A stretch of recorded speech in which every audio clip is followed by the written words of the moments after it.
So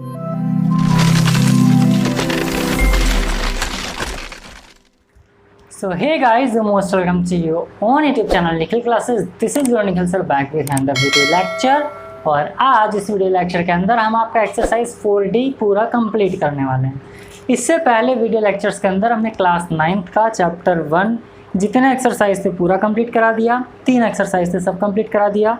chapter 2 में 4 exercise थे सब कंप्लीट करा दिया। चैप्टर 3 में 3 एक्सरसाइज माफ़ करिएगा 2 एक्सरसाइज थे उसको भी ख़त्म कर दिया। चैप्टर 4 में बहुत सारे एक्सरसाइज हैं जिसमें कि आपका A, B, C मैंने कंप्लीट कर दिया है और D वाला जो पोर्शन है वो इस वीडियो लेक्चर के अंदर कंप्लीट हो जाएगा। आप में से बहुत सारे बच्चे ऐसे हैं जो कि मुझसे बहुत पहले से जुड़े हुए हैं, कुछ बच्चे ऐसे हैं जो कि नए हैं। तो मैं आप सब लोगों को बता दूं कि मैं आपको एस चांद पब्लिकेशन का जो OP मल्होत्रा का बुक है उससे और सेलिना कंसाइज के बुक से क्वेश्चन को सॉल्व कराता हूँ। और जितने भी क्वेश्चंस हैं ML अग्रवाल से रिलेटेड वो सारी चीज़ें भी हम सॉल्व कराते हैं। मैं बार बार आपसे कहता हूं कि आप कंसेप्ट पर वर्क करिए, बिकॉज कंसेप्ट इज़ पावर। तो कंसेप्ट अगर आपका अच्छा होगा, आप समझ पाओगे अच्छे तरीके से, तो क्वेश्चन चाहे दुनिया के किसी भी बुक से दिया हो आप सॉल्व कर लोगे, है ना। तो 20 बुक को इकट्ठा करके आप क्वेश्चन को सॉल्व करो या एक ही बुक के 20 चैप्टर को आप ख़त्म कर लो, डिपेंड आपके ऊपर करता है। तो इस तरीके से आपको पढ़ाई करना है। बट फिलहाल हम सॉल्व करा रहे हैं आपको OP मल्होत्रा एस चांद की बुक से उसका एक्सरसाइज 4D। और उस एक्सरसाइज 4D में जितने भी क्वेश्चंस दिए हुए हैं उन सारे क्वेश्चंस के बारे में आज हम ना सिर्फ डिस्कस करेंगे बल्कि सॉल्व करेंगे।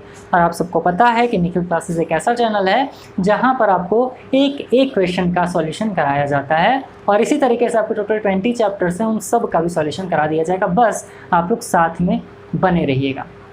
चलिए हम स्टार्ट करते हैं आपका एक्सरसाइज 4D सॉल्व करना। यहाँ पर दिया factorise the following x² - 4 y² - 25 a² - 1 9z² - 64। यहाँ पर क्योंकि मैंने आपको बताया था कि चाहे आपका एक्सरसाइज A हो, चाहे B हो, चाहे C हो, चाहे D, E, F, G कुछ भी हो, हर एक्सरसाइज एक दूसरे से रिलेट करता है और हर एक्सरसाइज में एक प्रॉपर आइडेंटिटी का यूज़ किया जा रहा है। इस एक्सरसाइज में भी एक आइडेंटिटी का यूज़ किया गया है और वो आइडेंटिटी आपको पता है कि होता है a² - b² का। a² - b² का फॉर्मूला क्या होता है? तो एक ब्रैकेट में a + b, दूसरे ब्रैकेट में a - b। बस इसी आइडेंटिटी को यूज़ करके इस पूरे एक्सरसाइज को हम सॉल्व करेंगे। इससे पहले वाले में C में हम क्या कर रहे थे? a + b का होल स्क्वायर जो कि होता है a² + 2ab + b²। दूसरा फॉर्मूला a - b का होल स्क्वायर जिसको हम करते हैं a² - 2ab + b² करके, वो हमने किया था। और बाकी इस तरीके से हम क्वेश्चंस को सॉल्व कर रहे हैं। तो 4D में भी यही आपको करना है, a² - b², तो एक ब्रैकेट में a + b, दूसरे ब्रैकेट में a - b, है ना। तो यहाँ पर जो आइडेंटिटी लगेगा मैं ये आइडेंटिटी यहाँ पर लिख दे रहा हूँ a² - b² और इसका फॉर्मूला होता है एक ब्रैकेट में a + b, दूसरे ब्रैकेट में a - b। इसी का यूज़ करेंगे। देखो बस पहचानना है कि स्क्वायर है किसका। तो चलो x² - 4 किसका परफेक्ट स्क्वायर होता है? 2 का परफेक्ट स्क्वायर होता है।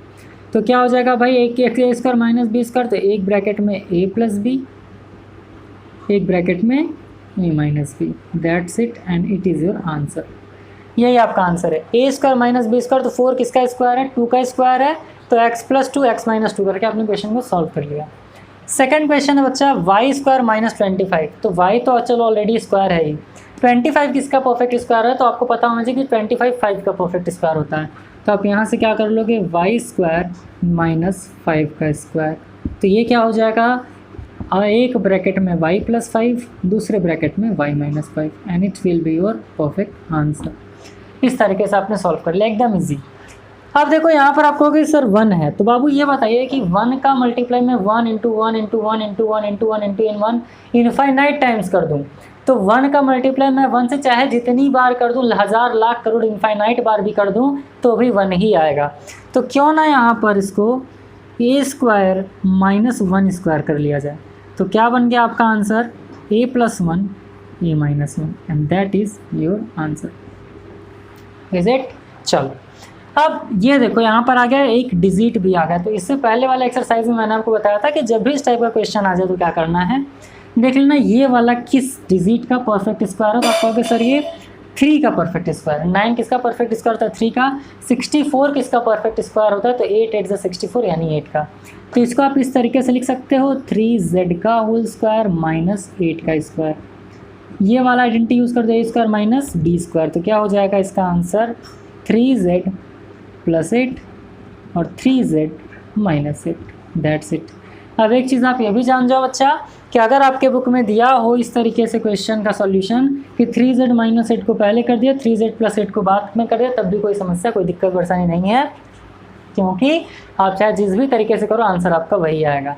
तो चैप्टर नंबर 4 के एक्सरसाइज 4D के 4 क्वेश्चन हमने सॉल्व कर लिए हैं। मैं उम्मीद कर रहा हूँ कि आप खुद से क्वेश्चन को सॉल्व कर रहे होगे, क्योंकि आप खुद से क्वेश्चन को सॉल्व करोगे, खुद से करोगे तो प्रैक्टिस काफ़ी अच्छा हो पाएगा, और प्रैक्टिस ही है जो कि आपको बहुत अच्छा बनाता है। चलिए इसको इरेज करते हैं, बाकी के जो क्वेश्चन बचे हैं उसको भी सॉल्व करके आपको बताते हैं। तो आइए फिर क्वेश्चन नंबर 5, 6, 7, 8 को भी हम सॉल्व करते हैं और देखते हैं किस तरीके से सॉल्व होगा। फैक्टराइज इसको भी करना है, 9x² - b²। तो आप ये बताओ 9 किसका परफेक्ट स्क्वायर है, इसको इस तरीके से करेंगे। फिर देखेंगे 5 किसका परफेक्ट स्क्वायर है, फिर देखेंगे 49 और 81 किसका परफेक्ट स्क्वायर है, इस तरीके से। अच्छा मैं आपको एक चीज़ बता दूं, ये क्वेश्चन जो है x y का होल स्क्वायर अगर आप करोगे तो ये आपके x² y² के इक्वल होगा, ठीक, क्योंकि ये जो स्क्वायर एक बार इसका स्क्वायर होगा, एक बार इसका स्क्वायर होगा। सेम इसी तरीके से अगर आप x(y)5 भी करोगे, बाहर निकालोगे तो x(5) और ये y(5) हो जाएगा। हालांकि मैं आपको इसलिए बता रहा हूँ ताकि जब क्वेश्चन नंबर 6 करोगे तो ये आपको इजीली सॉल्व हो जाएगा, है ना। तो ये चीज़ आप याद रखिएगा।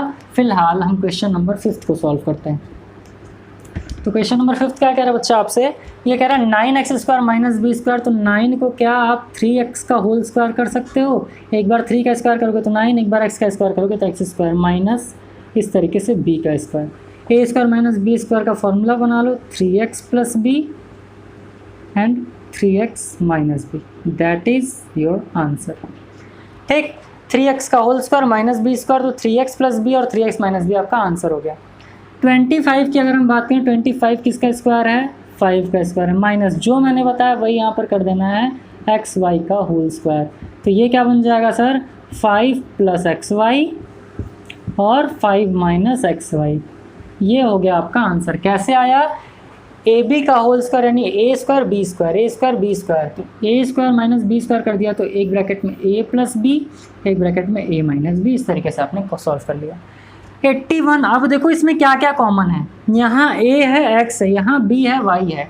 तो यहाँ आपको क्लियर हो जाना चाहिए कि भाई वेरिएबल में तो कुछ भी कॉमन नहीं है, वेरिएबल में एकदम कुछ कॉमन नहीं है। लेकिन अगर हम डिजिट की बात करें तो क्या हो सकता है भाई, इसका स्क्वायर क्या होगा, तो इसका स्क्वायर हो जाएगा आपका 9 का परफेक्ट स्क्वायर होता है 81। तो 9ax का होल स्क्वायर कर सकते हो, a² x² अलग अलग है जैसा मैंने यहाँ पर बताया था। तो 9x का स्क्वायर कर सकते हो, माइनस 49 परफेक्ट स्क्वायर होता है 7 का, तो यहाँ 7 कर दो, by का होल स्क्वायर कर दो। तो 7 7 = 49, b² y²। अब a² - b² तो a + b - b कर लो, तो 9ax + 7by a + b, a - b का मतलब 9ax - 7by, ये हो गया आंसर। तो बिल्कुल भी कंफ्यूज नहीं होना अगर इस टाइप का क्वेश्चन आ जाए। क्या था, 81 किसका परफेक्ट स्क्वायर है, 9 का a² x², तो ax का, ax हो गया यहाँ पर। आप 49 किसका परफेक्ट स्क्वायर है, 7 का, b² y² को आप by का होल स्क्वायर लिख सकते हो। तो a + b तो 9ax + 7by, a - b तो 9x - 7by आपका हो गया आंसर। 8th वाला क्वेश्चन क्या कह रहा है, ध्यान समझिएगा, 1/4 किसका परफेक्ट स्क्वायर है। तो आप कहोगे कि सर ये बताइए, अभी आपने बताया कि 1 की पावर कुछ भी कर दें आएगा तो 1 ही, तो 1/2 का होल स्क्वायर, क्योंकि 4 किसका परफेक्ट स्क्वायर होता है 2 का, तो 1/2 का होल स्क्वायर कर सकते हैं क्या, बिल्कुल कर सकते हैं। तो यहाँ कर दो x² - 1/2 का होल स्क्वायर, तो ये आपका क्या हो जाएगा, x + 1/2 और ये क्या हो जाएगा आपका x - 1/2 and it will be your answer. Clear, देखो क्या करना था, x² - 1/4 था, तो इसको कैसे करते, a² - b² करके, तो एक ब्रैकेट में a + b यानी x + 1/2, एक ब्रैकेट में a - b यानी x - 1/2। इस तरीके से आपका ये क्वेश्चन पूरा हो गया सॉल्व। तो क्वेश्चन नंबर 1 से लेके 8 तक हमने सॉल्व किया और मैं उम्मीद कर रहा हूँ आपको अच्छे से समझ में आया होगा। समझ में आया करे तो लाइक कर दिया करो, अपने दोस्तों के साथ शेयर कर दिया करो भाई, ये साहब आपका काम है, देख लिया करो ना, बार बार मुझे कहना ना पड़े, ठीक। तो चलिए इसको इरेज करते हैं और बाकी के जितने भी क्वेश्चन हैं सॉल्व करके आपको बता देते हैं। अब देखो भाई बहुत टफ क्वेश्चन आ गया, बहुत टफ। क्या आ गया कि सर ये प्लस आ गया, ये माइनस आ गया, तो भाई टफ को ईजी बना लो। क्या कर लो, माइनस प्लस है तो इसको उधर लेकर के चले जाओगे, तो ये आपका 1/64 b² - 25 हो जाएगा। इस बात में कोई समस्या? जैसे मान लो अगर यहाँ पर लिखा है -3 + 4, तो प्लस माइनस माइनस बड़े डिजिट के सामने प्लस का साइन है तो 1 ही आएगा। या अगर मैं इसी को उल्टा करके 4 - 3 लिख लूँ फिर भी तो 1 ही आएगा ना। तो रीअरेंज करने में क्या समस्या है, कर लो। तो ये आपका किसका परफेक्ट स्क्वायर है? तो आप कहोगे सर 1/8 b का स्क्वायर -5 का होल स्क्वायर। इसको सॉल्व कर लोगे तो क्या हो जाएगा आंसर? 1/8b + 5 1/8b - 5 आ गया आपका आंसर, है ना। तो 1/8b + 5 1/8b - 5, या इस b को आप ऊपर भी लिख सकते हो, कोई भी समस्या नहीं होगी और कोई भी समस्या नहीं होनी चाहिए। क्या था, इधर -25 था, इधर प्लस 1/64 b स्क्वायर था, तो आपने इसको इधर ला दिया, इसको इधर ला दिया, a² - b² बन गया और आपने सॉल्व कर दिया। a²/9 तो आप इसको कर सकते हो डायरेक्टली, a/3 का होल स्क्वायर माइनस b/16 किसका परफेक्ट स्क्वायर होता है? 4 का होल स्क्वायर। क्या बन गया? a/3 + b/4 a/3 - b/4 that is your answer. क्या करना था भाई इसमें? a²/9 था तो a/3 का होल स्क्वायर कर दिया, माइनस b²/16 था तो b/4 का होल स्क्वायर कर दिया। a² - b² का फॉर्मूला है a + b और a - b आपने लिख दिया और काम एकदम हो गया आपका आसान। तो इस तरीके से हमने क्वेश्चन नंबर 9 और 10 भी कर लिया आपका सॉल्व, और मैं उम्मीद कर रहा हूँ आपको समझ में आया होगा। देखिए बच्चों, जो चीज़ आपको ना समझ में आया करे कमेंट सेक्शन में आप डायरेक्टली कमेंट करके मुझे बता सकते हो, या फिर डिस्क्रिप्शन बॉक्स में मैंने लिंक दिया है इंस्टाग्राम पेज का, फेसबुक पेज का, टेलीग्राम पेज का, वहाँ जा करके भी हमसे डायरेक्ट कांटेक्ट कर सकते हो। और डिस्क्रिप्शन बॉक्स में जो मैंने कॉन्टैक्ट नंबर दिया वो मेरा व्हाट्सअप नंबर भी है, तो वहाँ भी आकर के अगर आपको कोई डाउट रहा करे तो आप मुझसे बात कर सकते हो, मुझसे पूछ सकते हो, है ना। और ये फैसिलिटी आप लोग के लिए है। और टेलीग्राम पेज को अगर आप ज्वाइन करते हो तो इससे आपको ये फ़ायदा होगा कि जो टॉपिक्स मैं पढ़ा देता हूँ हर सैटरडे और संडे को उससे रिलेटेड मैं पेपर उस पर डाल देता हूँ, है ना। तो आप अगर ज्वाइन करते हो तो वो सारे पेपर आपको मिल जाएंगे और आप भी सॉल्व करोगे, और यकीन मानिए जो भी पेपर उस पर हैं वो आपके एग्ज़ाम के मद्देनज़र देखा जाए तो बहुत ज़्यादा इंपॉर्टेंट हो जाता है। ठीक, तो वो काम आप कर लीजिएगा। और अगर पर्सनली बात करना हो तो भाई आप इंस्टाग्राम या फेसबुक आप फॉलो कर लो। इंस्टाग्राम पर 2 पेज है मेरा, एक तो निखिल क्लासेस नाम से पेज मिल जाएगा और दूसरा मेरे खुद के नाम से निखिल के नाम से मिल जाएगा, निखिल पांडे के नाम से, है ना। तो वहाँ जा करके भी आप मुझे बात कर सकते हो मुझसे। अब देखिए यहाँ पर 2.25 आ गया। अब 2.25 आ गया तो भाई अगर मान लो मैं पॉइंट हटा दूँ तो ये किसका परफेक्ट स्क्वायर होता है? देखा देखा लग रहा है।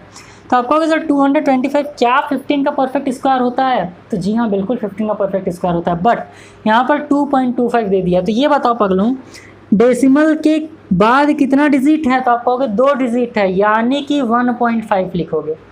क्या लिखोगे? 1.5। तो ये किसका परफेक्ट स्क्वायर हो जाएगा? 1.5 a का होल स्क्वायर माइनस b²। अब आप में से बहुत सारे बच्चे कह रहे होंगे कि सर ये कौन सा लॉजिक बता दिए कि डेसिमल के बाद 2 डिजिट है तो यानी कि 1 डिजिट बाद आप वैल्यू ला दी और 1.5 का परफेक्ट स्क्वायर बता दिए। बता रहा हूँ, don't worry. a² minus b² solve कर लोगे तो क्या हो जाएगा? एक ब्रैकेट में a + b, दूसरे ब्रैकेट में a - b। समझो, जैसे मान लीजिए अगर आपको कोई भी स्क्वायर दिया है, जैसे मान लो अगर आपको दिया है 10 का स्क्वायर पूछ दिया, तो 10 ये बताओ कि कितना ज़ीरो है? 1 ज़ीरो। इसका परफेक्ट स्क्वायर कर दोगे तो कितना आ जाएगा? 2 ज़ीरो। मान लो यहाँ पर आपको दे दिया 100 का आपको स्क्वायर करना हो तो कितना ज़ीरो है? 2 का डबल कितना हो जाएगा? 1 2 3 4 परफेक्ट स्क्वायर बन जाएगा। मान लो यहाँ पर दिया है 1000 का स्क्वायर करना है तो कितना डिजिट, कितना ज़ीरो है? सर 1 2 3 ज़ीरो है, तो डबल कर दोगे कितना हो जाएगा? 6। तो 1 के बाद 1 2 3 4 5 6 ज़ीरो आ जाएगा। करके देख लीजिएगा। और मान लीजिए सर ये बताइए कि अगर 1 2 3 4 के पावर स्क्वायर आ गया तो कितना ज़ीरो है? 4 ज़ीरो है। डबल कर लो कितना हो जाएगा? तो 1 लिख के 1 2 3 4 5 6 7 8। सेम यही फंडा अपनाना है, सेम यही तरीका अपनाना है। और ये डेसिमल में अगर आपको आ रहा है तो क्या कर देना है? तो 1.5 का स्क्वायर था तो आ गया 225। एक डेसिमल के बाद 1 डिजिट है तो इधर से 2 डिजिट ले लेंगे, डबल करेंगे। मान लेते हैं अगर आपको ये 0.15 का स्क्वायर देता तब आप क्या कर लेते? तब तो आप 225 लिखते, बट यहाँ पर डेसिमल का 2 डिजिट है तो इसका डबल कर लो, कितने डिजिट लोगे, 4 डिजिट लोगे ना, तो 1 2 3 एक 0 यहाँ बढ़ा लो तो 0.0225 हो जाता है इसका परफेक्ट स्क्वायर। मैं उम्मीद कर रहा हूँ आपको समझ में आ रहा होगा। और अगर ये 0.015 का स्क्वायर पूछता तब आप क्या कर लेते हो, तो 225 तो आप लिखते ही, 3 डिजिट है तो 1 2 3 हो गया 4 5 6.0, तो 0.015 का होल स्क्वायर क्या हो जाएगा, 0.000225, और ये केवल 1.5 के साथ ही नहीं, सारे डिजिट के साथ है। ठीक, तो ये एक तरीका था, ये एक ट्रिक था जो कि मैंने आपको बता दिया, और इस ट्रिक की मदद से आप क्या कर सकते हो, चीज़ों को सॉल्व कर सकते हो। तो ये भी एक प्रकार का, एक तरीके का आपका ट्रिक ही है। मैं उम्मीद कर रहा हूँ कि जो भी चीज़ें आपको बताई जा रही हैं वो आपको समझ में आ रही होंगी। तो ये तो था आपका सिंपल सा ट्रिक। अब चलते हैं क्वेश्चन पर और क्वेश्चन को उड़ा देते हैं फटाफट। 12th वाला क्वेश्चन क्या कह रहा है भाई, ये इस टाइप का लास्ट क्वेश्चन है। यहाँ पर भैया ना 3 ना 4 ना 6 डायरेक्ट 8 आ गया। यहाँ 121, आप कहोगे सर 121 तो 11 का स्क्वायर होता है, बट यहाँ पावर में 8 आ गया, इसको कैसे मैनेज करें। तो मैनेज करना मैं बता रहा हूँ, देखो क्या होता है, पावर 8 दिया है तो क्या इसको हम स्क्वायर में चेंज कर सकते हैं, आप कहोगे बिल्कुल कर सकते हैं सर। 6 क्या होता है भाई, 36 का किसका परफेक्ट स्क्वायर होता है, तो आप कहोगे सर 6 का परफेक्ट स्क्वायर। तो चलो 6 लिख दो, कोई समस्या नहीं है, ए लिख दो। पावर 8 है ना, तो यहाँ पावर 4 का स्क्वायर कर दो माइनस 11 का स्क्वायर कर दो। नहीं समझ आया, मैंने आपको कई बार बताया है कि अगर a raise to the power of m होता है, उसका पावर n होता है, तो इसको a raise to the power of m into n लिख देते हैं, क्योंकि हमें स्क्वायर के फॉर्म में लाना था। तो एक ही आपके पास फंडा बच रहा है ना कि भाई ये होल स्क्वायर का मतलब इसका भी स्क्वायर, इसका भी स्क्वायर, और a के पावर 4 का मतलब क्या होगा कि केवल इसी की बात कर रहा है, इसकी बात नहीं कर रहा है भाई, है ना। इसी का परिवार ये है, अपने परिवार की बात करेगा, और ये वो है जो बुजुर्ग है, सारे परिवार को लेके चल रहा है, यानी कि इनका बढ़ोतरी होगा तो इनका भी होगा, है ना। लेकिन इस वाले केस में क्या कह रहा है कि केवल अपना ही देखेगा, दूसरे का नहीं देखेगा, है ना। तो 6 a raise to the power 4 का होल स्क्वायर कर दिया तो क्या हो गया 36 a raise to the power of 8। अब a square minus b square, तो क्या कर दो 6 a raise to the power 4 plus 11, 6 a raise to the power 4 minus 11, that's it, और आपका हो गया सॉल्व। तो इस तरीके से एक्सरसाइज 4D का 12 क्वेश्चन आपने सॉल्व कर लिया है। लास्ट के जो 2 क्वेश्चन दिए हैं 13th और 14th, वो आपका इवेल्युएट करने को दिया है, तो उसमें भी यही फॉर्मूला लगा है, लेकिन उसमें कोई भी वेरिएबल नहीं है, केवल डिजिट है, वो भी अच्छे डिजिट हैं, बड़े बड़े डिजिट दिए हुए हैं। तो उसको किस तरीके से सॉल्व करेंगे तो अभी मैं आपको बताता हूँ। तो चलिए इसको इरेज करते हैं, और लास्ट के जो 2 पार्ट यानी 2 क्वेश्चन बचा है उसको भी हम सॉल्व करके आपको बता देते हैं। तो देखिए क्वेश्चन नंबर 13 और 14 जो इस एक्सरसाइज का लास्ट क्वेश्चन है, इवेल्युएट करना है। देखो a square minus B square, A square minus B square, same method, same formula, same concept. A square minus B square क्या हो जाएगा, a प्लस बी और a माइनस बी, कर लो सॉल्व। देखो बीच में कुछ नहीं होने का मतलब प्रोडक्ट यानी मल्टीप्लाई होता है। 54 में 36 को ऐड कर लो तो 6 + 4 10, 5 + 3 8 + 1 कितना हो गया 90 का मल्टीप्लाई करना है किससे, 14 - 6 8, 4 - 3 1, किससे कर देना था, 54 में 36 जाएगा तो कितना आ जाएगा 18 आ जाएगा। अब 90 का मल्टीप्लाई 18 से कर दो तो 0 हो गया, और 18 9 का कितना होता है तो 162 होता है, 1620 आपका आंसर आ गया। ठीक, अगर 18 का टेबल नहीं आता है, पता है भाई मत घबराओ, मुझे पता है आप लोग को टेबल लर्न नहीं करते हो, तो 9 8 = 72, कैरी 7 हो गया, 9 1 = 9 + 7 कितना हो गया 16। इस तरीके से भी आप कर सकते हो। तो a square minus B square को a plus B, a minus B लगा के सॉल्व कर लेना था। 3 पॉइंट देखो डेसिमल में आ गया तो बिल्कुल परेशान नहीं होना। देखो क्या करना है, 3.2 + 1.8, 3.2 - 1.8, सॉल्व कर लो इसको तो 2 + 8 कितना हो जाएगा 10, कैरी 1, 3 + 1 कितना हो जाएगा 4 + 1 5 का मल्टीप्लाई किससे कर देना है 12 - 8 4, डेसिमल 2 - 1 1 यानी 1.4 से। अब 5.0 है तो हटा लो, कोई मतलब नहीं है। डेसिमल के बाद 0 आता है तो उसका कोई महत्व नहीं होता, कोई वैल्यू नहीं होता। 5 4 = 20, 5 1 = 5 + 2 7, कितने डिजिट बाद 0 है, एक डिजिट बाद 0 है तो आपका आंसर आ गया 7.0, या इसी को आप क्या कह सकते हो 7 कह सकते हो। तो भाई देखिए यही था आपका क्वेश्चन नंबर 13 और 14 एक्सरसाइज 4D का। तो 4D भी हमने एकदम धूमधाम से ख़त्म कर लिया और मैं उम्मीद कर रहा हूँ कि आपको सब कुछ समझ में आया होगा। तो देखिए भाई, बस आप लोग मन से पढ़िए, बहुत अच्छे तरीके से करिए। हम लोग एक एक क्वेश्चन को अच्छे तरीके से सॉल्व करेंगे। समर वेकेशन आप लोग का उम्मीद कर रहे हैं बहुत अच्छा जा रहा होगा। और अगर ये वीडियो लेक्चर आप लोग एग्ज़ाम के टाइम में देख रहे हैं तो एग्ज़ाम के लिए ऑल द बेस्ट, बहुत मन से पढ़ाई करिए, क्योंकि मैं इतना मेहनत कर रहा हूँ केवल आपके रिज़ल्ट के लिए, और आप लोग अच्छा रिज़ल्ट लेकर के आएँ। क्योंकि क्लास 8th और 7th जब मैं पढ़ा रहा था, उसका जब रिज़ल्ट आया था वो दिन मेरे लिए बहुत ज़्यादा अच्छा था, क्योंकि आप में से बहुत सारे बच्चों ने कमेंट किया कि सर मैथ्स में मेरे फुल मार्क्स आए। तो सर पहली बार मैथमेटिक्स में मेरा इतना इंप्रूवमेंट हुआ है। मैं ये नहीं कहता कि आप फुल मार्क्स लेकर के आओ, बट हाँ, अगर आप पहले मैथमेटिक्स में अगर 100 में 50 पाते थे, मेरे पढ़ाने के बाद अगर आप 70-75 पा रहे हो, तो यही मेरे लिए सक्सेस है।